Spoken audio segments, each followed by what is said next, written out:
Démosle un aplauso, por favor.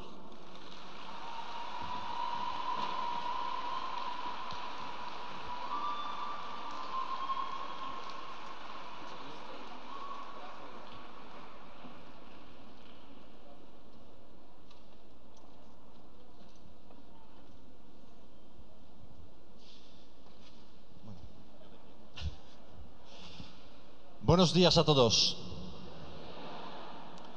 Bueno, queridos hermanos, yo me llamo Dominique, soy miembro de la Fundación Pontificia Ayuda a la Iglesia que Sufre. Como se dan ustedes cuenta que no soy mexicano, no soy español, soy polaco, por lo tanto mi forma de hablar en español quizás no es correcta, pero creo que les lleva una ventaja. Supongo que hablo en español mucho mejor que ustedes en polaco. Queridos hermanos, hoy mismo en el mundo tenemos millones de cristianos que no tienen la misma libertad, no tienen el mismo privilegio que tenemos nosotros. Más de 250 millones de cristianos hoy sufren persecución y discriminación religiosa simplemente por ser cristianos. Fíjense, este mapa que tenemos detrás un poquito nos ubica lo que está pasando hoy en el mundo. En todos estos países que están marcados de un color, los cristianos están perseguidos o discriminados. En 82 países del mundo hay persecución religiosa y en 14 de ellos de una forma muy grave. Yo hoy, queridos hermanos, quiero hablarles brevemente, dar un testimonio cómo viven los cristianos de Irak su fe a pesar de la persecución. Vamos a ver la siguiente diapositiva. Fíjense, apenas 15 años atrás, cuando caía el régimen de Saddam Hussein, en Irak había 1.800.000 cristianos. 15 años después, aunque los datos oficiales dicen que hay 300.000, yo os digo que ni llegan a 170.000. Durante últimos 15 años, más de 1,5 millones de los cristianos ha desaparecido de Irak. ¿Qué significa desaparecido? Más de 2.000 de ellos simplemente fueron asesinados por ser cristianos. Otros murieron durante los ataques, bombardeos, tiroteos. Pero gran parte de ellos tuvieron que abandonar todo, sus escuelas, colegios, parroquias, y con lo puesto, a veces andar durante días por el desierto para llegar a los campos de refugiados en Jordania, en el Kurdistán iraquí o en el Líbano. Esta letra que ustedes ven, este símbolo, es la letra Nun en árabe. Sabemos de la historia que durante la Segunda Guerra Mundial los alemanes nazis, cuando querían exterminar a los judíos, pintaban en sus casas la estrella de David. Hoy los musulmanes radicales pintan esta letra Nun, que es la primera letra de la palabra nazareno, así llaman a los cristianos en Oriente Medio, y si pintan esta letra en la casa de los cristianos, sentencian toda la familia a muerte. Queridos hermanos, ¿quién de ustedes vendría hoy a este precioso pabellón sabiendo que aquí en cualquier momento podría explotar una bomba? ¿Quién de ustedes hoy, de los presentes aquí, daría la vida por Cristo, por su fe y por la Iglesia? Ellos lo hacen diariamente. Ser cristiano en Irak es jugarse la vida.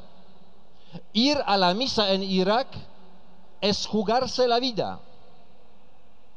Por lo tanto, los yihadistas explotan las bombas durante las celebraciones Y hoy las iglesias están protegidas por los hombres con metralladoras.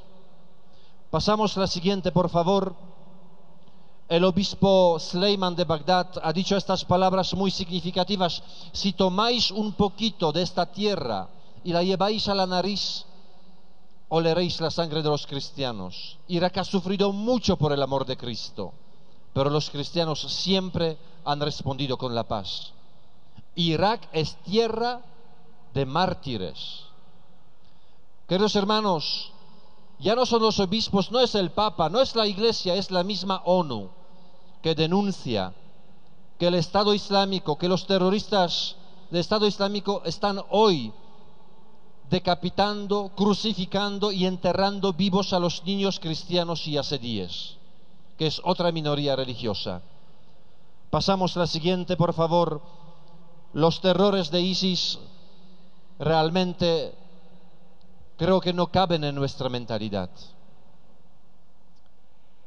Queridos hermanos, siguiente, por favor. Preparan incluso los niños de 7, 8, 9 años por arriba. Les meten el odio hacia los cristianos, hacia las minorías religiosas. Entonces, ¿cuál es el futuro de nuestros hermanos? Siguiente, por favor. Siguiente, porque no nos da tiempo para todo. Cuando llegan a las iglesias, están destruyendo, saqueando las iglesias en Irak, en Siria. Hace unos meses, en los últimos meses, el Estado Islámico, queridos hermanos, ¿qué hizo? Pues explotó 2 iglesias que eran patrimonio de la humanidad, la Iglesia Verde y el convento de Palmira, el monasterio de Palmira. Cuando estuvimos en Irak nos dijeron que como saben que para nosotros en los templos el sitio más sagrado es el presbiterio con el sagrario, pues para humillarnos, para blasfemar, precisamente en este sitio hacen sus necesidades. Pasamos a la siguiente. Me gustaría, queridos hermanos, terminar con este testimonio que fue para mí realmente muy conmovedor. El sacerdote que está a mi lado se llama Padre Douglas. Padre Douglas es un sacerdote iraquí que fue secuestrado por los yihadistas durante 8 días. Como sabían que es un sacerdote católico, durante estos 8 días no paraban de torturarle. Al Padre Douglas, por los golpes, le han roto todos los dientes, mandíbula. Un día cogieron un martillo y le han roto varias costillas. Apagaban cigarrillos en su cuerpo. Le vendaban los ojos y jugaban con él a la ruleta rusa a ver si dispara.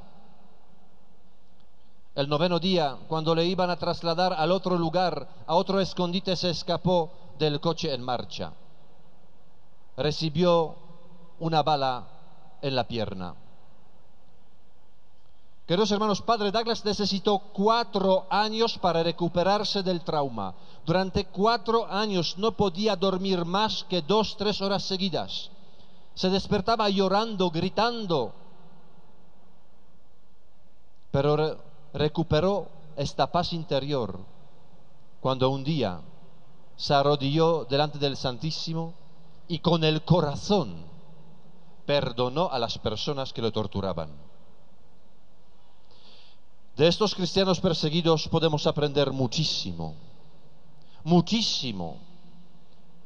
Cuando el Padre Douglas está perdonando a una persona que le torturaban, quizás nosotros mismos que estamos aquí no hablamos con un amigo, con un familiar desde hace años, por una tontería que ha ocurrido hace años. ¿Cuántas cosas podemos aprender de ellos? Queridos hermanos, miles de cristianos, siguiente por favor, abandonan sus hogares y llegan a los campos de refugiados. Siguiente por favor. Lo que ven ustedes, esta foto, parece una gran ciudad. Alguien podría decir que quizás es México DF, ¿no, queridos hermanos? Esto es un campo de refugiados en Jordania que hoy se convirtió en la tercera ciudad más grande del país.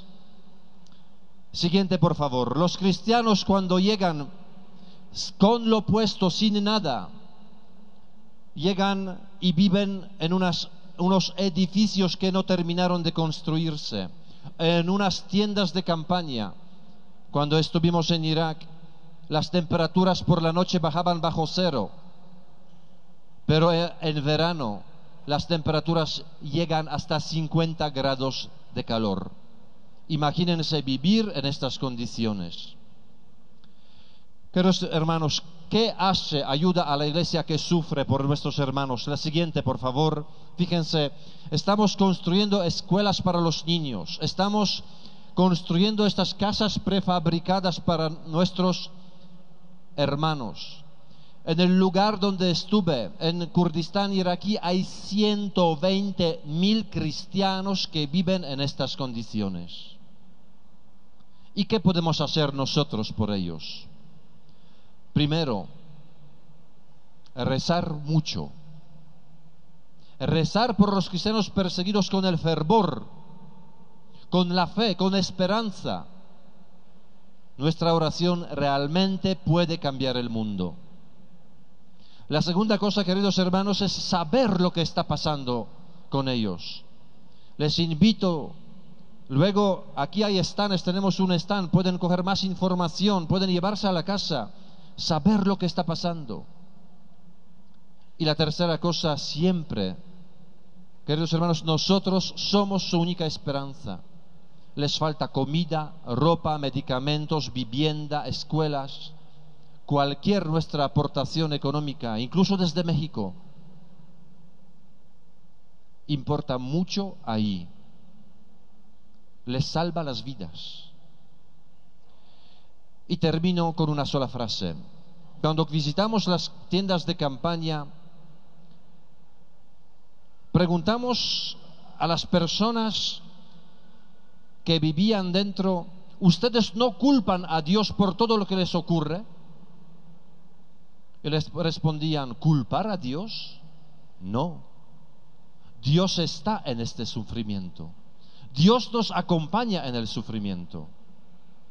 Y en otra persona preguntamos, les decimos: hemos llegado aquí, queridos hermanos, para estar con vosotros, para apoyarles. Queremos decirles que miles y miles de cristianos en todo el mundo rezan por ustedes y están muy preocupados por ustedes.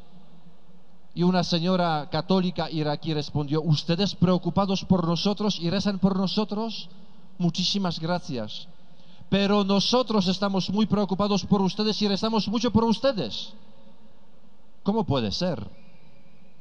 Dice: sí, porque vemos como ustedes se alejan de Cristo, como dejan de vivir sus valores cristianos. Queridos hermanos, rezad por ellos, porque ellos rezan por nosotros. Y podemos aprender muchísimo de ellos.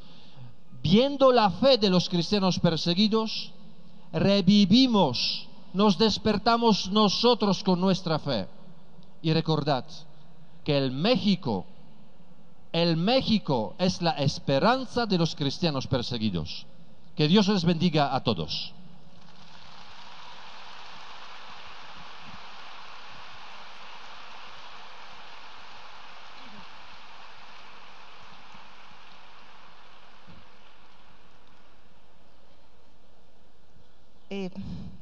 Parlo in italiano. Hablo en italiano. Sono felice Estoy feliz di essere qui con voi in de questo estar aquí con straordinario ustedes incontro en este extraordinario encuentro. e vi ringrazio tanto Y les agradezco per mucho por esta ocasión que me avete dato que me han dado per offrire la mia para ofrecerles mi testimonianza testimonio di cristiana in Terra como Santa. cristiana en Tierra Santa. Sono araba, Soy árabe, católica, di nazionalità de israeliana nacionalidad israelí e di origine palestinese. y de origen palestino. Questi sono i tratti Estos son los rasgos aparentemente contrastantes, ma costitutivi pero constitutivos del mio de mi DNA ADN íntimamente ligado a la tierra de la cual provengo. La desorientación desorientación manifestada por muchos acerca de mis orígenes y la curiosa pregunta, chi sei? ¿quién eres? Mi mettevano A spesso menudo me hacían a disagio sentir incómoda e suscitavano y in me suscitaban en mí una cierta perplejidad su quale fosse sobre cuál fuera la mi mia verdadera identidad. qual è la mia patria, ¿Cuál es mi patria? come vivere ¿Cómo vivir nella stessa en la terra misma tierra di cui vari de las popoli cuales varios pueblos rivendicano il possesso, reivindican la posesión? come mantenere ¿Cómo salde mantener firmes le mie radici mis raíces in un contesto en un in cui contexto sono en el parte cual di una esigua soy parte minoranza de una pequeña minoría tra ebrei e entre musulmani? hebreos y musulmanos? Infatti, De la hecho, popolazione la israeliana población israelí è composta da está circa compuesta 8 por casi 8 milioni millones de di habitantes, di cui de los cuales el l'80% 80% sono son hebreos altri, o de otras e il religiones y el 20% son árabes. Nei territori palestinesi, En los territorios palestinos, la poblazione la conta población circa tiene 4,5 casi milioni 4 millones y medio de personas ed è y es prevalentemente de mayoría árabe musulmana. In tutti e due i territori, En los dos territorios, Israel y Palestina, i cristiani sono los cristianos son solamente el 2% de la población, appartenenti alle pertenecientes varie a las varias iglesias católica, ortodoxa, armena, siro-ortodoxa, copta, luterana e altre. y de otras. Dunque, Por è lo una tanto, terra es una tierra geograficamente pequeña, ma complessa pero per le sue compleja por sus dimensiones multireligiosas, multiculturales y multiconfesionales. Una tierra come il Messico que, como México, ha visto ha visto tante muchas invasioni, invasiones, guerre, guerras, conquistas e tanti y conflitti. muchos conflictos. Ecco, vi offro Entonces, ahora les ora ofrezco in breve una brevemente traccia una pista per inquadrare la para mia enmarcar mi esperienza. experiencia. Sono nata nella Nací città di en la ciudad de Haifa, Haifa, che è una città nella que es Galilea, una ciudad en Galilea, che dista que 40 chilometri está a 40 kilómetros dalla città de la Nazareth, ciudad de la Nazaret, città di Maria. la ciudad de María, In una famiglia molto en una radicata familia nella fede muy enraizada cattolica. en la fe católica. I valori, principi Los valores y los cristiani, principios cristianos, appreso fin da bambina, aprendidos desde niña, hanno impresso sulla imprimieron mia en mi formazione formación una fuerte apertura forse il prossimo, hacia el prójimo, al di là di ogni más allá religione de cualquier e religión y cultura. cultura. Vivere a stretto contatto Vivir en estrecho contacto con chi è diverso per con quien es origine, diferente por fede, origen, fe, tradizione, tradición, è una es una condizione condición che ho imparato que aprendí crescendo. creciendo. Nuestra casa Ai piedi del está a los pies del Monte Carmelo. Era la única habitada por una familia árabe, en un barrio, por todo lo demás, hebreo. El ambiente que yo frecuentaba, la existencia de los territorios palestinos y la difícil condición de muchos árabes como yo, eran temas sencillamente ignorados. Mientras entre las paredes de casa, las historias de la guerra y de los soldados, también al interno de la casa de los abuelos, me hicieron abrir los ojos sobre los contrastes y sobre las luchas al interno del país. En mi ciudad natal, Haifa, la coexistencia entre los dos pueblos de las tres religiones, hebrea, cristiana y musulmán, es una realidad a veces no fácil, pero es posible. En los territorios palestinos, en cambio, en donde los derechos humanos fundamentales son violados, incluso la libertad de movimiento se vuelve una conquista difícil y cotidiana.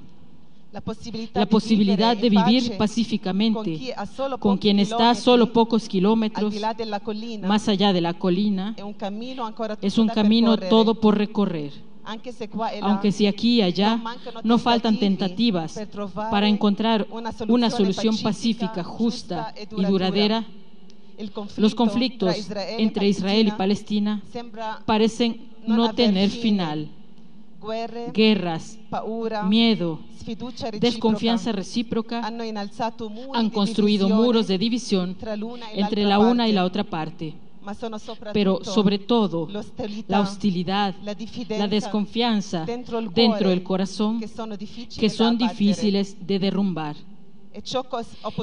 Es lo que he podido experimentar en primera persona, en compartir las dificultades vividas por muchas familias palestinas, y he visto caer tantas lágrimas por los continuos abusos sufridos. Paradójicamente, he tenido también la posibilidad de aprender directamente las historias y los dolores del pueblo hebreo a través de las historias de quien ha vivido directamente la tragedia del Holocausto. Todo este bagaje de conocimientos, de experiencias, pero también de sufrimientos vividos, ha hecho nacer en mí, desde adolescente, un fuertísimo deseo de hacer algo por cambiar la sociedad y el mundo a mi alrededor. Me infundió valor y canalizó en la justa dirección. Esta ardiente inspiración mía fue el encuentro a la edad de 14 años con la espiritualidad de la unidad. Esto fue para mí y para toda mi familia una respuesta de Dios. Gracias al carisma de Chiara Lubich, mi voluntad de cambio encontró una única y fundamental respuesta: la revolución generada por el amor, aquel amor verdadero, desinteresado y sin medida. En mi corazón y en mi mente comprendí toda la potencia y el significado del Evangelio. Vivir las palabras de Jesús sin limitarse, como pensaba antes, a momentos de oración o solamente a obras de misericordia, sino vivirlas. Vivir el Evangelio momento por momento, en cualquier circunstancia. Después inició mi compromiso en el diálogo entre los cristianos, hebreos y musulmanes, israelitas y palestinos, que me llevó a Estados Unidos a titularme en judaísmo en la Universidad Hebrea de Los Ángeles. Dadas mis orígenes árabes y la diversidad de credo religioso, mi camino entre estudiantes y profesores hebreos no fue fácil. No obstante, el asombro inicial se transformaron luego en comprensión recíproca y no faltaron episodios de gran solidaridad y verdadera amistad. Cuando regresé a mi patria, injertándome plenamente en la comunidad de los focolares en Jerusalén, me comprometí con muchos otros para difundir este espíritu de diálogo verdadero y sincero a través de la amistad y el afecto que solo las relaciones humanas pueden crear. Creo, de hecho, inútil hablar de paz en sentido político si antes no se construye la paz a través del contacto directo entre las personas. En el espíritu de unidad hemos llevado adelante por muchos años numerosos encuentros entre jóvenes, familias, estudiosos de las dos partes. En algunos casos ha sido tan fructuoso de provocar gestos concretos de acercamiento, de solidaridad y de respeto recíproco. Junto a esta actividad mía, también la colaboración en diferentes comisiones y organizaciones locales para la promoción del diálogo entre las tres religiones monoteístas, como por ejemplo la Comisión Episcopal por el Diálogo Interreligioso en la Asamblea de los Católicos de Tierra Santa. En los últimos años, nos comprometimos también a hacer nacer una amistad como la de ustedes entre varios movimientos y asociaciones laicas presentes en Tierra Santa, en un clima de confronto recíproco. Nuestros encuentros han reforzado el rico patrimonio de cada uno, el propio carisma, y al mismo tiempo han suscitado un deseo ardiente de trabajar y colaborar juntos por el bien de la Iglesia y de la sociedad. Alguien ha sencillamente definido estos encuentros la belleza de la iglesia hoy. Otro momento muy importante lo viví el año pasado, el día de Pentecostés. Fui invitada a representar el movimiento a la invocación por la paz en los jardines vaticanos en Roma, junto al Papa, al expresidente Shimon Peres del Estado israelí, Mahmoud Abbas del Estado palestino. Fue un evento histórico para el camino de paz en Medio Oriente y que para mí tuvo un reflejo también desde el punto de vista personal. Vivir un momento de oración tan extraordinario y sentir en el corazón todo el dolor de esos dos pueblos divididos en el disputarse el mismo territorio. Mientras escuchaba a los hebreos en hebreo y a los musulmanes en árabe, me di cuenta de los recíprocos resentimientos todavía presentes, la fuerte susceptibilidad para enfrentar algunos temas, la atención para dosificar las palabras. Me hicieron comprender toda la dificultad en ese paso de acercamiento. No obstante esto, me sentí asegurada en el comprender cómo en aquel momento Dios desde lo alto, oyendo nuestras oraciones, contemplara solo el bordado de nuestras oraciones y olvidara los nudos que no están resueltos y todas las debilidades humanas presentes aquí abajo. Concluyendo, quisiera expresarles lo que me parece que sea la misión de quien vive en mi país y sobre todo el espíritu con el cual afrontarla como auténticos cristianos, haciendo así mías las palabras significativas y siempre actuales del custodio de la Tierra Santa. De un artículo suyo que apareció en el 2007, cito: la presencia de los cristianos no es un incidente histórico, así como no lo es aquella de los musulmanes o de los hebreos. Juntos estamos aquí, en esta tierra, como signo de la voluntad de Dios, Señor de la historia. Ahora nos toca a nosotros aceptarnos el uno al otro, reconocernos y encontrar una forma para convivir en el respeto y en la paz. Como cristianos tenemos una tarea histórica: no abandonar la tierra del Señor, estar aquí, ser cristianos aquí. La minoría de nuestra presencia en Tierra Santa no debe convertirse en miedo de que los cristianos desaparecerán de esta tierra. El desafío más grande que tenemos que enfrentar es aquel de no limitarnos a sufrir las dificultades en cuales vivimos, sino de injertarnos en ellas con actitudes activas y críticas, anclados y animados por la esperanza evangélica. Esperar es vivir hoy de una realidad que constituirá nuestro futuro. Cuando en esta pequeña tierra vendrá la paz, entonces habrá llegado el tiempo de una más gran paz para todo el mundo. Con esta esperanza, junto a ustedes, hoy vuelvo a confiarle a la Virgen de Guadalupe, la Morenita, todos los países del Medio Oriente y todos sus pueblos, los que ahí se quedan y los que emigran, pidiéndole de hacernos siempre más instrumentos de paz, testimonios de comunión y unidad.